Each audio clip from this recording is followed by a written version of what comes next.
Good morning class.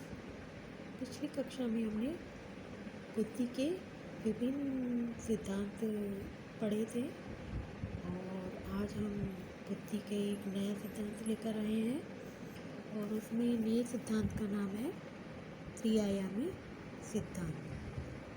त्रिआयामी सिद्धांत यानी इसको अन्य नाम से भी पुकारते हैं और वो नाम है त्रिविमीय सिद्धांत या त्रिआयामी सिद्धांत या बुद्धि संरचना का सिद्धांत। अब इस सिद्धांत को मनोवैज्ञानिक थे J.P. गिलफर्ड, जिन्होंने इस सिद्धांत का प्रतिपादन किया था 1967 में। कौन से सन में? 1967 में। गिलफर्ड ने बुद्धि का सिद्धांत के लिए 3 बीमाएँ बताई और उनके अनुसार इन 3 बीमाओं के आधार पर ही मनुष्य की बुद्धि कार्य करती है और उनमें वो पहली थी संक्रिया, दूसरी विषय वस्तु और तीसरी परिणाम या उत्पाद। अब संक्रिया यानी ऑपरेशन। संक्रिया से तात्पर्य व्यक्ति द्वारा किए जाने वाला मानसिक प्रक्रिया के स्वरूप से होता है, यानी कि व्यक्ति द्वारा जो भी मानसिक क्रिया की जाती है, मानसिक प्रक्रिया के द्वारा जो भी कार्य किया जाता है उसका स्वरूप जो होता है और उसके आधार पर जो उसकी व्याख्या की जा रही है मानसिक प्रक्रिया की, वो किसके अंतर्गत आता है? संक्रिया के अंतर्गत आता है। दूसरा है विषय वस्तु। विषय वस्तु यानी किसी भी समस्या समाधान के लिए जिस सामग्री की, जिस विषय की आवश्यकता होती है उसको हम विषय वस्तु कहते हैं। और तीसरा है उत्पाद या परिणाम या प्रोडक्ट, यानी कि किसी विशेष प्रकार की विषय वस्तु द्वारा की गई संक्रिया से जो परिणाम प्राप्त होता है। अर्थात किसी भी समस्या के समाधान के लिए जो भी हमें सूचनाएं प्राप्त होती हैं या परिणाम प्राप्त होता है वो किसके अंतर्गत आता है? उत्पाद या परिणाम के अंतर्गत आता है। अब देखिए यहाँ पर इन्होंने इस सिद्धांत को एक चित्र के माध्यम से बताने की कोशिश की है और ये चित्र देखिए, आपको सबको नज़र आ रहा है ये चित्र। इसमें इस चित्र में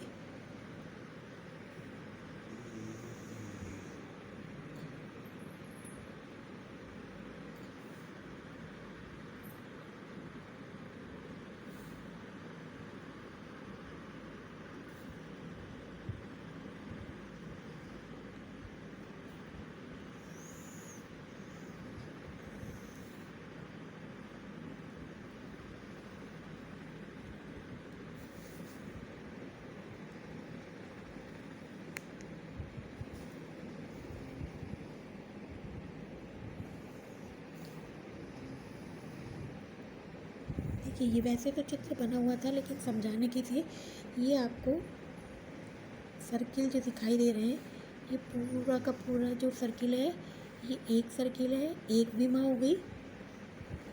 ये यहाँ से लेके यहाँ ये दूसरी बीमा हो गई और ये हो गई 3 बीमा, यानी कि कितनी हो गई? 1, 2 और 3 बीमाएँ हो गई।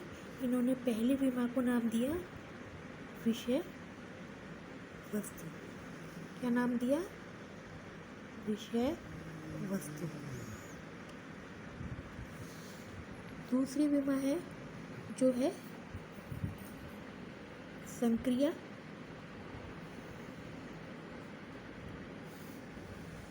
और तीसरी बीमा है उत्पाद या परिणाम। ठीक। अब यहाँ पे भी देखिए इन्होंने विषय वस्तु को 4 कारकों में विभक्त किया है। 4 कारक। पहला है आकृतिक,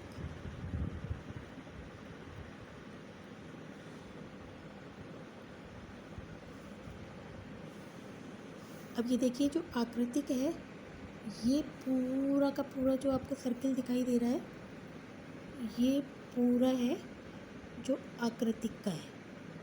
ठीक है, अब यहाँ से है जो दूसरा है वो है शाब्दिक।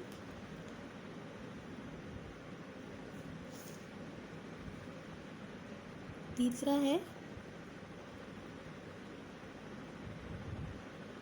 सांकेतिक और चौथा है व्यवहारिक।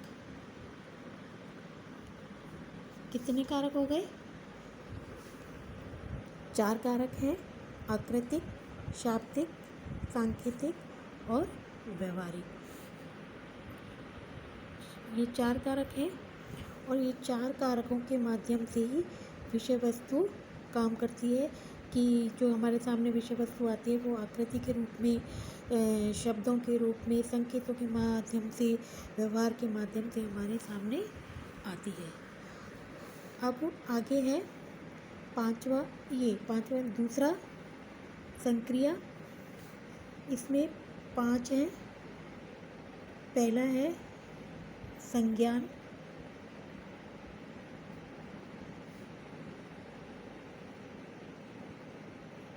दूसरा है स्मरण,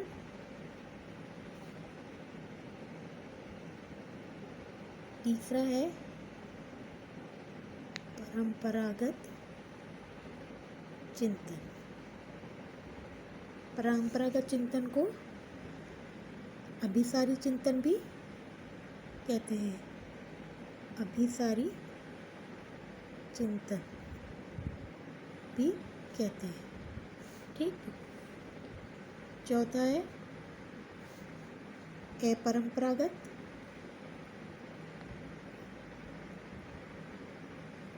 चिंतन।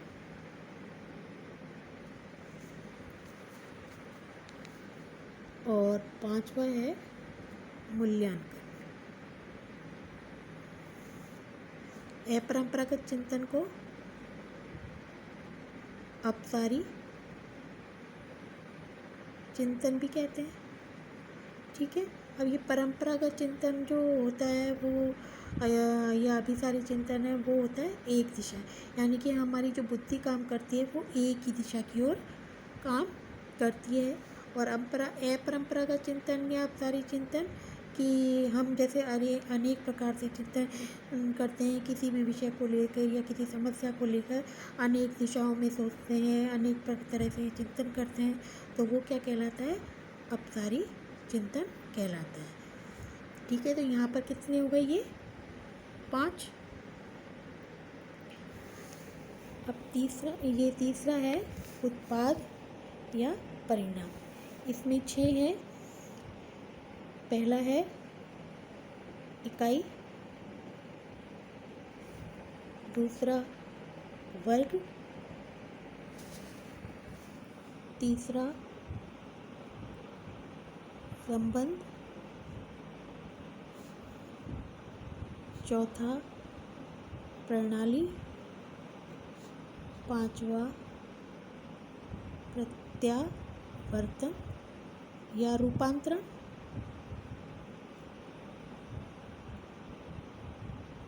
और 6वां निहितार्थ। तो इसमें कितने हो गए?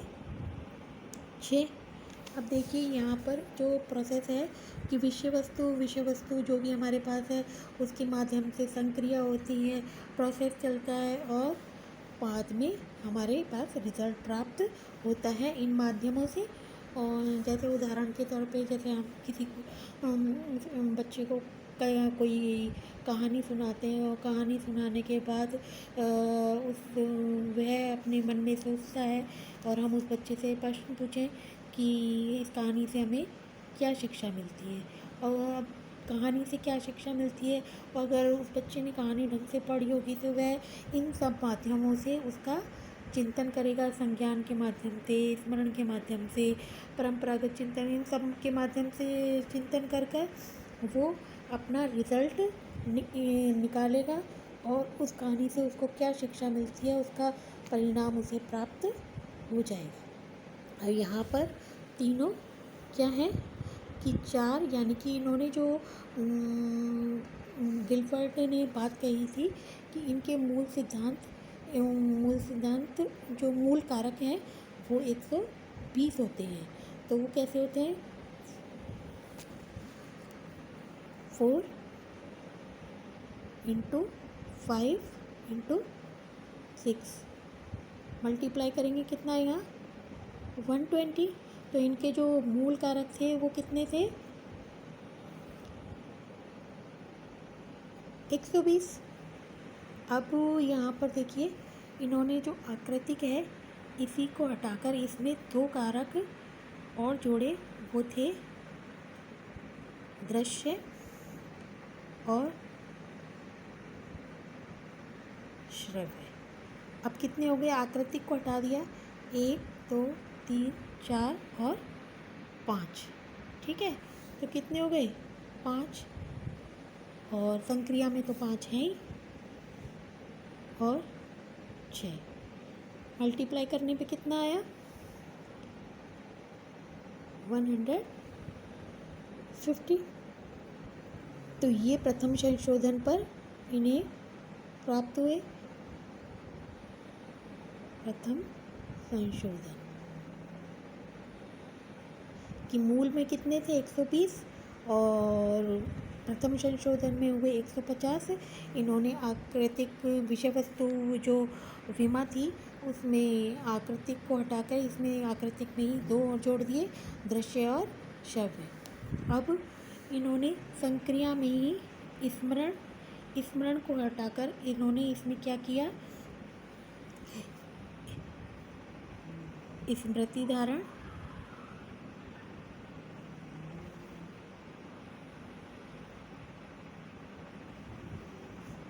और स्मृति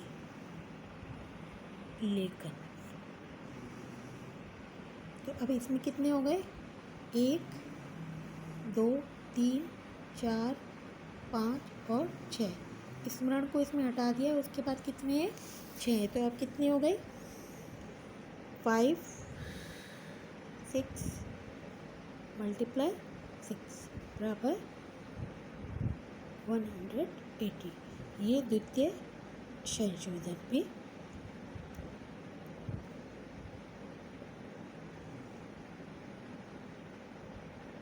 यानी कि मूल में जो कारक थे, तीनों विमाओं के जो कारक थे वो 120 थे, और प्रथम संशोधन के बाद 150 हुए, और द्वितीय संशोधन के बाद 180 हो गए। 180 होने के बाद अब देखिए, ये जो इनका मॉडल है ये जो चित्र के माध्यम से इन्होंने बताया है, इसीलिए इस सिद्धांत को त्रिविमीय